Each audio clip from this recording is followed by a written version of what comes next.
Everything in our life is controlled by 3 decisions. I think one of the most powerful things we do to serve you is have you become clear of what the controlling force is that's controlling the quality of your life. And you and I both know it's not the amount of money in your pocket, it's not who you know, it's not even what you've been through. It's really the decisions you make moment to moment. Do something different the next 90 days than you did the last 90 days, like picking up the books to read. Do something different, like the new health disciplines, relationship with your family, whatever it is, doesn't matter how small it is. If you'll start doing different things with the same circumstances, since we cannot change the circumstances, we can change ourselves. We can change what we do.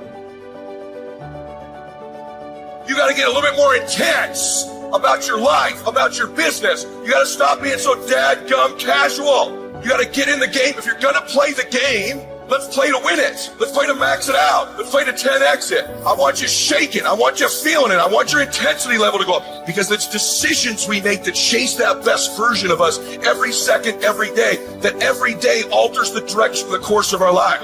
Where your focus goes, your energy flows. I need us to look at all the possibilities, all of the potential, and I need us to go for it every single day. Most people go through life never discovering what their talents are. Most people never develop their talents.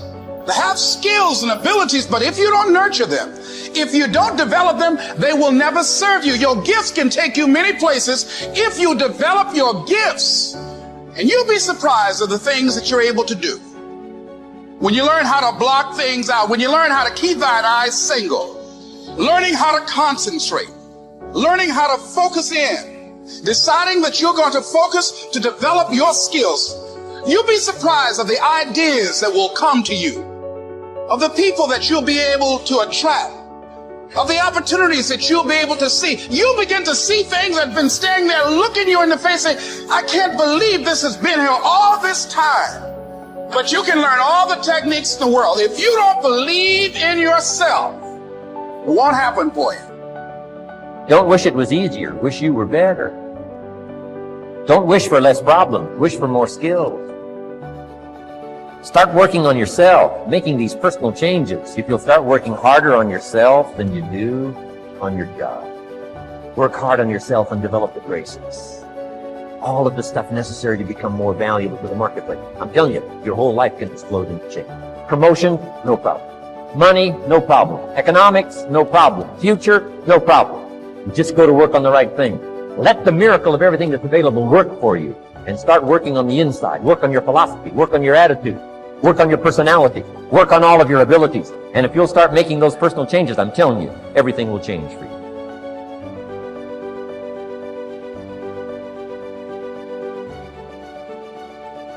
This is a turning point. And when you say I'm going to change, just think of this. The change can be huge. Absolutely huge. And the change is permanent. You will never go back. You see, awareness is something you cannot lose. Most of us, when we're thinking of learning, we get hooked up on school stuff, and it's the intellect we're thinking of. Because that's what school focuses on, the intellect. If you get the degree, you've learned it. If you get this, you've learned it. Why are there so many people with degrees come right off their business card that don't know the war's over? They're losing. That's not in the intellect, it's in the awareness. Think of this. A person isn't earning $100,000 a year because they want $100,000 a year. They're earning $100,000 a year because they're not aware of how to earn $100,000 a month. When you help develop their awareness, it's something they won't lose. Like a baby is not aware of the difference between a woman and a man. Baby's not aware of the difference in a female and a male. That is something a baby has to become aware. They have to learn that. And when the baby develops the awareness, they never lose it.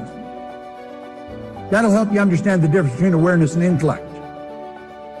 When you become aware of how your paradigm is controlling you, and then how to change it, there's no end to where you can go or what you can do. None. Now, let's suppose That's the only thing you change as a result of this conference. You're going to change your perception of this business. You're going to change your perception of you in this business. You're never going to look at this company and your position in it the same way again. You're going to see this as a vehicle that will take you anywhere you want to go, and there's nothing can stop you. Success is something you attract by the person you become.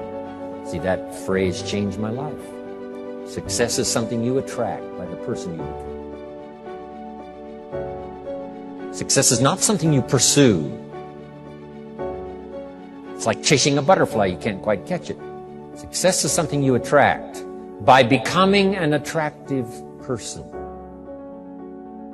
The brain is basically designed to be customized in the early part of life, and then to implement those algorithms and that circuitry for the rest of its life.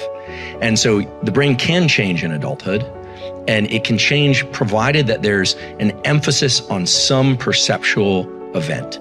So in other words, if you want to change your brain as an adult, let's say you want to be less anxious, you want to learn a new language, you want to be more functional in some way, presumably. The key thing is to bring focus to some particular perception of something that's happening during the learning process. And the reason for that is that there's a neurochemical system involving acetylcholine.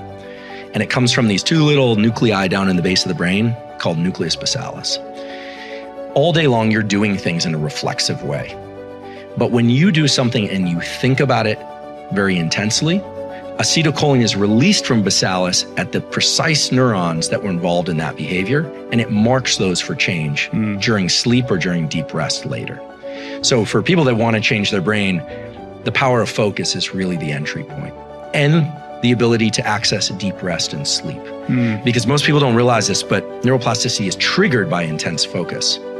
But neuroplasticity occurs during deep sleep and rest. One of the things that's really important also to think about how the brain works in terms of plasticity and all this stuff is what the brain really wants to do is also pass as much of what it does off to reflexive behavior as possible. So, so when we're talking about focus, I think it can get a little bit vague, but it might be useful to think about like what exactly is focus and what triggers plasticity. So the brain loves to be able to just do things, pick up coffee cups and drink and walk and talk and do things and not put much energy into it. When we decide to focus, what the brain really does is it switches on a set of circuits that involve the frontal cortex and nucleus basalis and some others, and it's trying to understand duration, how long something's going to last, path, what's going to happen, and outcome, what ultimately is going to happen. So duration, path, and outcome. You know, the events of early 2020 are a good example of this. One of the reasons why it's so exhausting to be alive in 2020 is because we are now having to pay attention to duration, path, and outcome. How long is this thing going to last? When are they going to open up all businesses?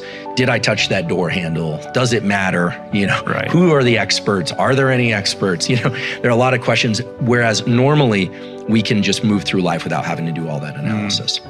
So if it's a simple example, like trying to learn a new language or a new motor skill or a new way of conceptualizing something, maybe somebody's in a therapeutic process and they're trying to work through a trauma or something like that, duration, path, and outcome is built into the networks of the brain. We can do that very easily, but it takes work. And it almost has a feeling of underlying agitation and frustration. And that's because the circuits that turn on before acetylcholine are of the stress system. So when you or I decide we're going to learn something and really dig in, norepinephrine, which is adrenaline, is secreted in the brainstem and in the body, and it brings about a state of alertness. Then our attention, which is mostly a diffuse light, is brought to a particular duration, path, and outcome analysis. This would be thinking about what somebody is saying. What are they really trying to say? A hard passage of reading, a hard, set of math problems, a challenging physical workout. When you do that, these two systems have to work very hard, and the adult brain doesn't really want to change the algorithms it learned in childhood. But if you do those two things, you have alertness and focus.